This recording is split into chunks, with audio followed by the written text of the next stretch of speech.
श्री गुरु महाराज की जय। बोलो साचे दरबार की। श्री नंगली निवासी भगवान की जय। दयालु श्री परमहंस दयाल जी महाराज की जय।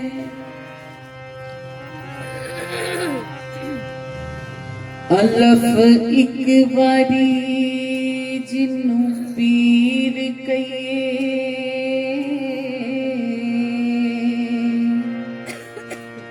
पावे जान जावे पासा वटना की। मिले पीर दे नाम दा लख ताना,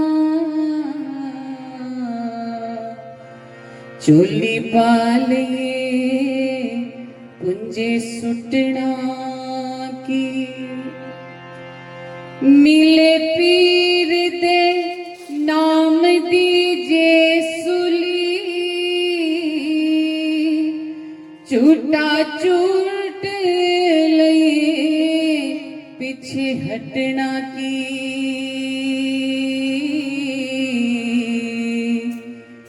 आदा सा पीर नूरा जी कर ले,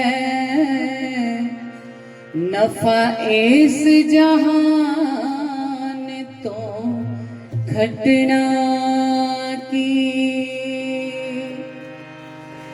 आदा सा तू पीर नूरा जी कर ले, नफा इस जहान तो खटना की। नफा इस जहान तो खटना की। बोलो मेरे श्री गुरु महाराज की जय। बोलो साचे दरबार की जय। श्री नंगली निवासी भगवान की जय। मेरे हृदय सम्राट प्राणाधार श्री सद्गुरुदेव भगवान जी के पावन पवित्र चरणों में उपस्थित प्रभु प्रेमियों, श्री गुरु महाराज जी की कृपा आज छाबड़ा परिवार पर बरस रही है। मेरे गुरु महाराज जी कितनी दूर से चल करके आज अपने भक्तों के घर पधारे हैं। श्री गुरु महाराज जी के प्रेम के बारे में हम रोज एक बात बताते आ रहे हैं कि वो अपने भक्तों से अटूट प्रेम करते हैं। अपने भक्तों से मिलने के लिए सुबह सुबह तैयार होकर के जाते हैं और अपने भक्तों को फिर अपने चरणों में बिठा करके दुलार देते हैं। लेकिन हमारा भी कुछ फर्ज बनता है कि हम अपने मन में अपने इष्ट देव के प्रति निस्वार्थ प्रेम को जागृत करते हुए तन मन धन से उनके चरणों में अर्पण होते रहना है, जुड़े रहना है। यही हमारा फर्ज है। मन में कभी भी किसी के प्रति कोई भाव ऐसा ना आ जाए कि वो ईर्ष्या का रूप ले ले। कहते हैं कि निर्धन कहे धनवान सुखी, धनवान कहे सुख राजा को भारी। राजा कहे महाराजा सुखी, महाराजा कहे सुख इंद्र को भारी।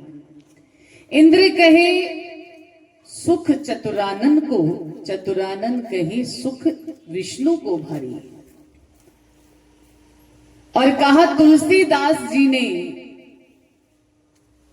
हरि नाम बिन सब जीव दुखारी। कि एक निर्धन कहता है मैं सुखी नहीं हूं, जो अमीर है मुझसे वो सुखी है, जो राजा है वो सुखी है। राजा कहता है मैं सुखी कहां हूं, महाराजा सुखी है। महाराजा कहता है मैं भी सुखी कहां हूं, इंद्र सुखी है। इंद्र कहता है मैं भी सुखी नहीं हूं। सुखी तो चतुरानन यानी कि ब्रह्मा जी, और ब्रह्मा जी कहते हैं मैं भी सुखी नहीं हूं। सुख तो विष्णु भगवान को है। तब तुलसीदास जी ने निचोड़ निकाला कि सारा संसार दुखी है बिना हरि भजन के। हरि भजन जिसने जप लिया उसके जीवन में सुख ही सुख है, दुख तो आ ही नहीं सकती। ऐसे रहेंगे जैसे हमने सूर्य की तरफ मुख किया तो हमारे पीछे हमारी परछाई आ जाती है, ऐसे दुख पीछे खड़े रहेंगे लेकिन हमें छुएंगे नहीं। ये है प्रताप भजन भक्ति का, प्रभु से प्रेम करने का।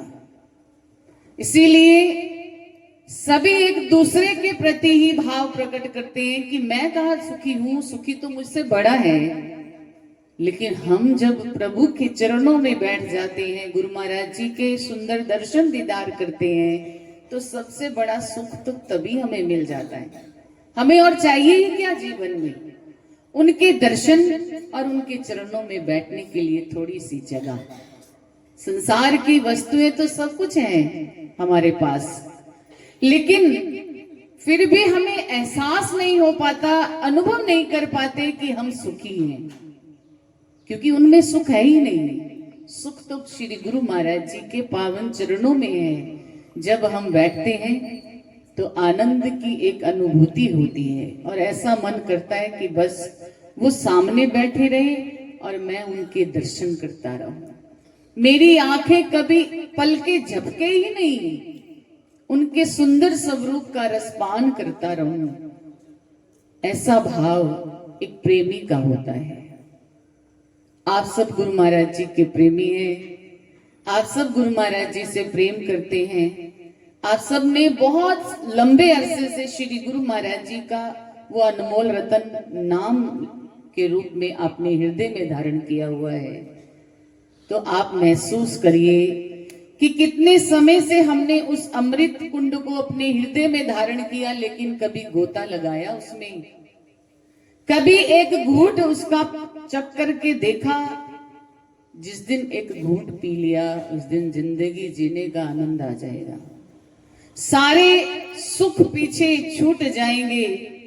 एक अलग सी अनुभूति होगी, एक अलग सा अनुभव होगा, एक अलग सा प्रेम हृदय में जागृत हो जाएगा कि बस मुझ में ही जो है वही सब कुछ है, क्योंकि हम ईश्वर की अंश हैं, उनसे विलग तो है ही नहीं। सिर्फ और सिर्फ हमारे मन के विकार हमसे दूर कर देते हैं अपने आप को। लेकिन हमारे जैसा कोई खुशनसीब है इस संसार में? कोई नहीं। जिसको श्री गुरु महाराज जी का आशीर्वाद मिल गया, जिसको श्री गुरु महाराज जी के चरणों में पनाह मिल गई, उससे बड़ा सुखी कोई और संसार में भला हो सकता है? हम सबसे बड़े सुखी हैं। हमारे अंदर उस गुरु महाराज जी, उस परम पिता परमात्मा त्रिलोकीनाथ का नाम वो अनमोल रतन है जिसको हम जपते हैं कभी कभार भी, तो भी हमारा हृदय प्रेम से गदगद हो उठता है। इसीलिए अपने मन में किसी और को स्थान मत दे। श्री महाराज जी तो ये कहते हैं कि कभी अपने मन में ईर्ष्या नहीं रखना। जब हम अपने मन में ईर्ष्या को स्थान देते हैं तो हम अपने आप को सबसे बड़ा गुनाहगार बना लेते हैं। आप बताइए कि एक क्लास में 4 बच्चे हैं, चारों ने एग्जाम दिया, पेपर दिया, चारों में से एक फेल हो गया, एक फर्स्ट आया। अब जो फेल हुआ है वो फर्स्ट वाले से ईर्ष्या करेगा तो गलती किसकी है? जो फर्स्ट आया, गलती किसकी है? फेल होने वाले की या फर्स्ट आने वाले की? जो फेल हुआ उसी की गलती है ना, कि उसने पढ़ाई पर उतना ध्यान नहीं दिया जितना उसे टीचर ने कहा था, इसलिए वो फेल हो गया। अब फिर उसका ईर्ष्या रखने का, पास होने वाले जो फर्स्ट बच्चा आया है उससे ईर्ष्या रखने का कोई मतलब नहीं बनता, क्योंकि वो पास हुआ है अपनी मेहनत से, अपने टीचर की आज्ञा को मान करके। इसीलिए संसारी जीव हम सब विचरण कर रहे हैं इस संसार में। जो प्रभु के चरणों के नजदीक है, प्रभु का आशीर्वाद पा रहा है, जीवन में हर तरफ से खुशियां प्राप्त कर रहा है, उससे हम ईर्ष्या क्यों करें? उसके पीछे उसकी मेहनत तो देखिए। वो गुरु महाराज जी के साथ कितना जुड़ा हुआ है, कितना श्री गुरु महाराज जी से प्रेम करता है, हर कार्य को गुरु आज्ञा मान करके करता है, हर कार्य में गुरु महाराज जी को भागी बनाता है। श्वास भी लेता है तो श्री गुरु महाराज जी का नाम लेकर के श्वास लेता है। वो प्रेमी जीवन में आगे नहीं बढ़ेगा तो क्या होगा? आगे ही तो बढ़ेगा ना।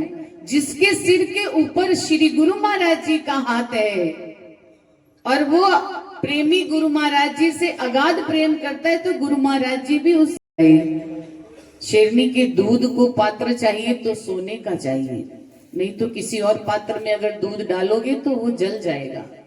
इतनी पावर होती है। एक जानवर के दूध में इतनी पावर है कि उसको ठहराने के लिए सोने का पात्र चाहिए, तो त्रिलोकीनाथ भगवान की कृपा को बर्दाश्त करने के लिए हमारे हृदय में उतनी तो पावर होनी चाहिए। हमारे हृदय में इतना प्रेम होना चाहिए और हृदय हमारा इतना परिपक्व होना चाहिए कि गुरु महाराज जी की कृपा हमारे हृदय में आकर के ठहरे और हमारा तन मन सब शीतल हो जाए। यही आप सबसे हम प्रार्थना करते हैं। समझिए, उन शक्तियों को पहचानिए जिन्होंने हमारे सब जीवों के लिए इतना कष्ट उठाया, उस लोक को छोड़ करके इस लोक में आए और फिर 13-13 वर्ष बैठ करके तपस्या करते हैं। किसके लिए? हम सब जीवों के लिए ही ना।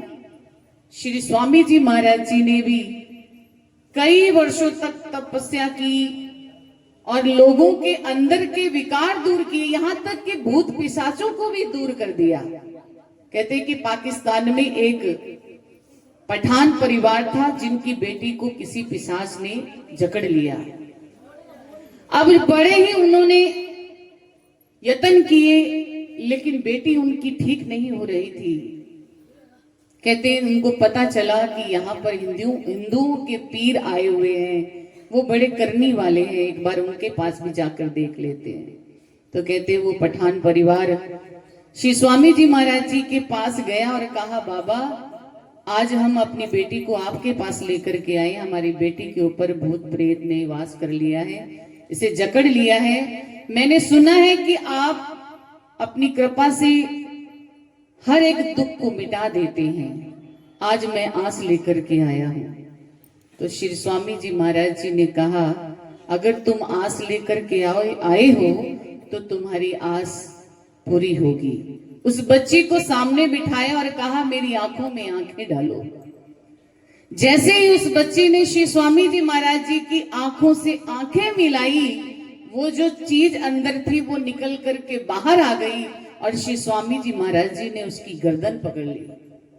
जब गर्दन पकड़ी तो वो चिल्लाने लग गई, मुझे छोड़ दो, मुझे छोड़ दो। श्री स्वामी जी महाराज जी फरमाने लगे, अगर तुझे छोड़ दिया तू यहां से किसी और के शरीर में चली जाएगी। तब श्री स्वामी जी महाराज जी से उसने वचन दिया कि नहीं, मैं अब आपकी शरण पाकर के धन्य हो गई हूं, आपके हाथ ने, पवित्र हाथों ने मुझे छू लिया है, अब मेरा आप उद्धार कर दीजिए, मैं किसी के शरीर में नहीं जाऊंगी। तो श्री स्वामी जी महाराज जी कहने लगे, मुझे वचन चाहिए, मुझे प्रमाण चाहिए। तब उस जो चीज थी उसने कहा कि सामने जो आपके आंगन में, इस दरबार के आंगन में जो पेड़ है उसकी एक बड़ी सी डाल टूट जाएगी तो आप ये समझ लेना कि मैं यहाँ से चली गई, मेरा उद्धार हो गया।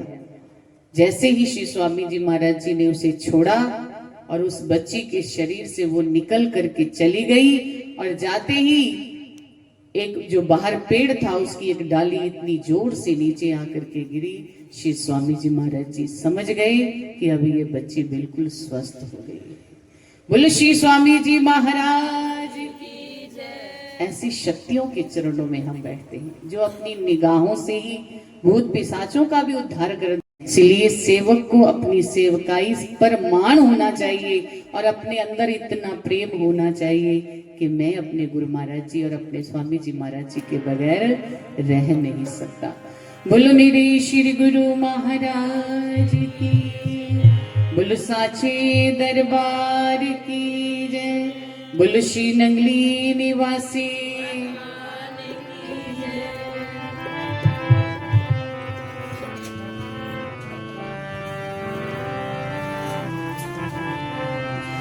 लेखा दी बेड़ी बनने ते लावण आ गया ए, नंगली वाला सानू हारा वाला सानू दर्शी दिखावण आ गया ए, लेखा दी बेड़ी बनने ते लावण आ गया ए, नंगली वाला सानू हारा वाला सानू दर्शी दिखावण आ गया ए, लेखा दी बेड़ी बनने ते लावण आ गया ए, नंगली वाला सानू हारा वाला सानू दर्शी दिखावण आ गया ए, चन्नी चढ़िया चन्नी चमकिया मेरे वेड़े, चन्नी चमकिया मेरे वेड़े, दिन फिर गए ने हुण तां मेरे, दिन फिर गए ने हुण तां मेरे। आज चांद चढ़ा है श्री गुरु महाराज जी के सुंदर स्वरूप में, चन्नी चमकिया मेरे वेड़े, चला सन दर्शी दिखावण। पूरा शाबड़ा परिवार आगे आ जाए, श्री गुरु महाराज जी के सन्मुख आ जाइए सारे, श्री गुरु महाराज जी के सामने आकर के अपनी हाजिरी लगाइए। ये समय बड़ा अनमोल है, आइए उनकी कृपा बरस रही है, भर लीजिए अपने हृदय को। मेरे कर विच नंगली वाला आ गया ए, नंगली वाला सदा हारा वाला सानू दर्शी दिखावण आ गया ए, लेखा दी बेड़ी बनने ते लावण आ गया ए, नंगली वाला सानू हारा वाला सानू। आप ताली बजाइए सारे, आ गया ए, नंगली वाला सानू दर्शी खुशियां लुटावण आ गया ए, नंगली वाला सानू। सारी दुनिया नु छड्ड तेरा दर लभया, सारी दुनिया नु छड्ड तेरा दर लभया, सारी दुनिया नु छड्ड तेरा दर लभया, सारी दुनिया नु छड्ड तेरा दर लभया, तेरा दर अगे सानू सच्चा राह लभया, तेरा दर अगे सानू सच्चा राह लभया, तेरे चरनां च खुशियां भी लई जाने